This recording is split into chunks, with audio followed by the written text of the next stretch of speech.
ሰላም ሰላም እንደምን አላችሁ? ይህ ትምህርት አዘልና አነቃቂ ቪዲዮ ነው። ሰብስክራይብ ማድረጋችሁን እንዳትረሱ። አንድ 11 ዓመት ህፃን ልጅ ወደ የሱቅ መደብር ይሄድና የሱቁን መደብር ሰውዬ ዳቦ ሊሰርቀው ያስብና እንደምንም ብሎ አታሎ ሰርቆ ሲሮጥ የሱቁ የዳቦ መደርደሪያ ወርቆ ይሰበራል።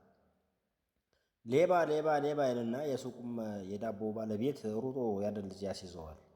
ካስያዘውም በኋላ ለፖሊስ አሳልፎ ይሰጠዋል። ፖሊሶቹም ይዘውት ወደ ፍርድ ቤት ይዘውት ይሄዳሉ። ልጁም በፍርሃት እየተንቀጠቀጠ ፍርድ ቤት ላይ ይቆማል። ዳኛውም እንዲህ ሲል ይጠይቀዋል። አንተ እድሜህ የ11 ዓመት ልጅ ነህ፣ ሕፃን ነህ። ዳቦ ለምን ፈልገህ ሰራክ? ይለዋል። አስፈልጎኝ ይለዋል። ዳኛው እንዴት አስፈለገህ? አባት እናትህ አትጠይቅም ነበረ? ይለዋል። አባቴ ተሞተ ቆይቷል፣ እናቴ ናት ታማለች ይለዋል። ዳኛውም እንዲህ ይለዋል፣ ሌሎች ሰዎችንስ አልጠየቅክም? ይላል።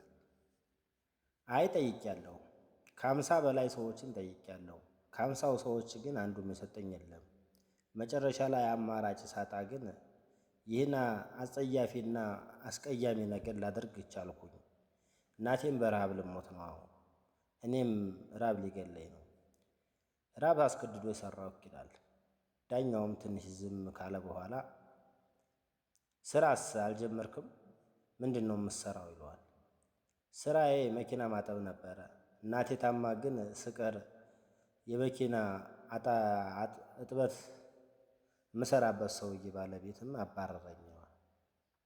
ዳኛው ትንሽ ያዝንና እዛ የተሰበሰቡትን ሰዎች ሁሉ ዘወር ይልና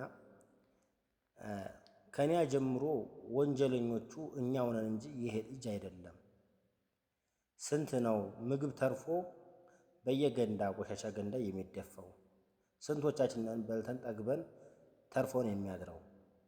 ስንቶቻችንን እንደዚህ አይነት ልጆች መስጠት ያቃተን እጃችንን የሰበሰበን ምንድን ነው እያለ ለህዝቡ ዳኛው በሲቃ ይናገራል። ዳኛውም እንዲህ ይላል፣ በሉ ሁላችሁም ከኒያ ጀምሮ ወንጀለኞች ነን። ዛሬ በፍርድ አደባባይ ቆመናል። የምፈርደው በልጁ ላይ ሳይሆን ከሱቁ መደብር ባለቤት ከኔ እና ከታዳሚዎቹ ሁላችንም ወንጀለኞች ነን። አሁን ይህንን ወንጀል ስለፈጸም ቅጣት ይጣልባችኋል ይላል ዳኛውም ቅጣት ለሱቁ መደብር ይህን ሕፃን ልጅ 11 ዓመት ልጅ ነፍስ ያላወቀ ሩጦ ያልጠገበ ራቤ ብሎ ለዘረፈ እዛው መክረህ እንደ መልቀቅን ለፖሊስ አሳልፈህ በመስጠትህ $100 ተቀጥተሃል። ይህን አላረግም ካልክ የዳቦ መደብርህ እንዲታሸግ ትዕዛዝ አስተላልፈናል ይላል። ታዳሚዎቹ ከኒያ ጀምሮ ለሕፃን ልጅ ኃላፊነት ስላልተሰማን የተረፈንን ምግብ አለመስጠታችን ለሕፃን ልጅ ባለማጉረሳችን $10 ቅጣት ተቀጣችኋል ይልና ለህዝቡ ያንን ቅጣት ያስተላልፋል። ያንን ቅጣት $10 ከዛ ተታዳሚውም ተሱቁ መደብርም ይሰባስባል። ተሰብስቦ ለልጁ ይሰጠዋል። በል ህዝቡን ይቅርታ ጠይቅና አንተ ወደ ቤትህ ወደ እናትህ ጋር ሂድ ይለዋል።